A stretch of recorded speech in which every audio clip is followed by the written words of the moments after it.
मी माफी मागितल्यानंतर विषय संपायला पाहिजे. त्याच्यानंतर माझी मानहानी झाली.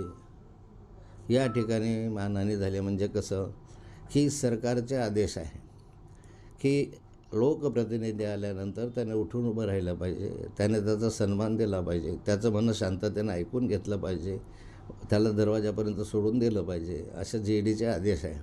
त्या आदेशाचं उल्लंघन या ठिकाणी उलट मी 2.5 महिने काय मी 2.5 वर्ष करेल तपास सर्व बाजू उद्धट उत्तर आणखी काही उद्धट उत्तरं मला त्याने दिले.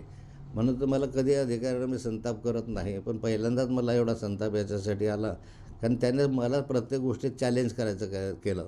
काहीही म्हणजे बोलायचं, काहीही सांगायचं, उद्धट वर्तन करायचं, जास्त आगाऊपणासारखा वागायचा. म्हणूनच अशा रीतीनं मी त्या ठिकाणी बोललो, नाही तर मी हेही बोललो नसतो.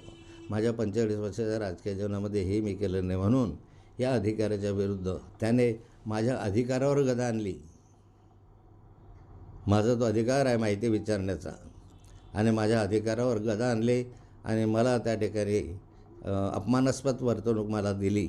म्हणून मी याच्याविरुद्ध विधानसभेमध्ये विशेष हक्क समितीकडे दाद मागणार आहे आणि नंतरच्या कालखंडामध्ये मी आजच या ठिकाणी पोलीस प्राधिकरण जे आहे त्या प्राधिकरणाकडे मी तक्रार करतो. पुराव्यानिशी मागचे पुरावे, याचे पुरावे, 2 नंबरच्या धंद्याचे पुरावे, त्याने कसे हलगर्जी केली याचे पुरावे, त्याने कशा रीतीनं ही केस जी आहे ते 2.5 महिने कशी लांबवली याचे पुरावे, जे काही असतील नसतील ते त्यालाही माहीत आहे, मलाही माहीत आहे. त्याला तयारी करायची म्हणून मी बोलतो आहे की या संदर्भातले पण मी पोलीस प्राधिकरणाकडे तक्रार करणार आहे.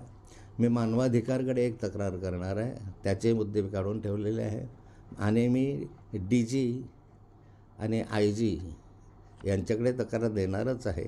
आणि महाराष्ट्राच्या विधानसभेमध्ये मी सभागृहात विचारण्याचं वाटतं की चूक असलं तर मला क्षमा करा.